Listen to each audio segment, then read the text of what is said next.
ressuscitou, ressuscitou,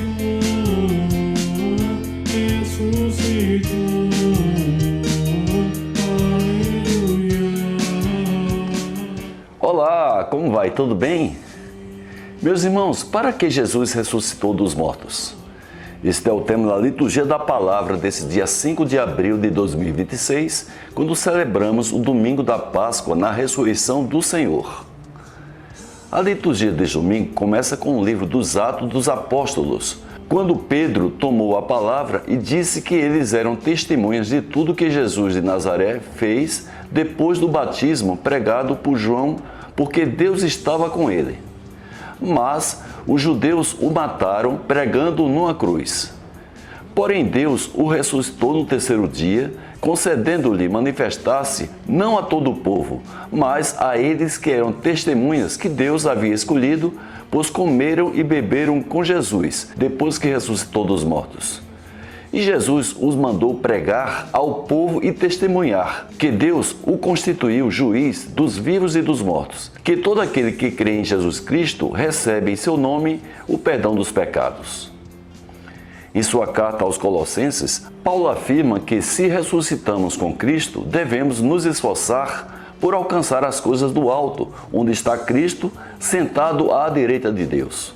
Devemos aspirar às coisas celestes e não às coisas terrestres, pois nós morremos e a nossa vida está escondida com Cristo em Deus.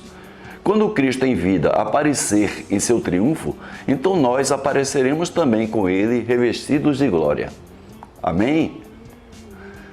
E no Evangelho, João narra que no primeiro dia da semana, Maria Madalena foi ao túmulo de Jesus, bem na madrugada, quando ainda estava escuro, e viu que a pedra tinha sido retirada do túmulo.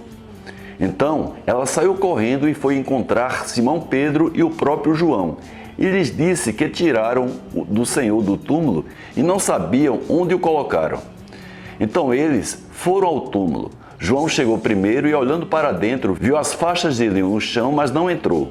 Chegou também Simão Pedro e entrou no túmulo e viu também o pano que tinha estado sobre a cabeça de Jesus, não posto com as faixas, mas enrolado num lugar à parte. Então entrou também João e viu e acreditou. De fato, eles ainda não tinham compreendido a Escritura, segundo a qual Jesus devia ressuscitar dos mortos. Meus irmãos, qual é a minha conclusão sobre a liturgia da palavra desse domingo de Páscoa? Que a ressurreição de Jesus tem três principais significados. O primeiro é descrito pelo apóstolo Pedro, quando afirmou que, para demonstrar que Deus constituiu Jesus o juiz dos vivos e dos mortos, e que todo aquele que nele crê recebe em seu nome o perdão dos pecados. E esta é a primeira lição, meus irmãos. Acreditarmos que Jesus é o Cristo, ou seja, é o Filho unigênito de Deus. O segundo motivo foi enfatizado por Paulo à comunidade de Colosso, que devemos aspirar às coisas celestes e não às coisas terrestres. Então temos aí a segunda lição, que Jesus venceu a morte e que a nossa salvação depende de seguirmos o Evangelho pregado por Jesus, aspirando às coisas celestes. E a terceira lição vem de um detalhe narrado por João em seu Evangelho. Havia uma tradição do povo judeu que, quando alguém partia para uma viagem e pretendia voltar, costumava deixar o véu devidamente dobrado. O pano que estava na cabeça de Jesus, enrolado em um lugar à parte, era um sinal deixado por ele de que iria voltar. Logo, esta é a terceira lição para nós cristãos.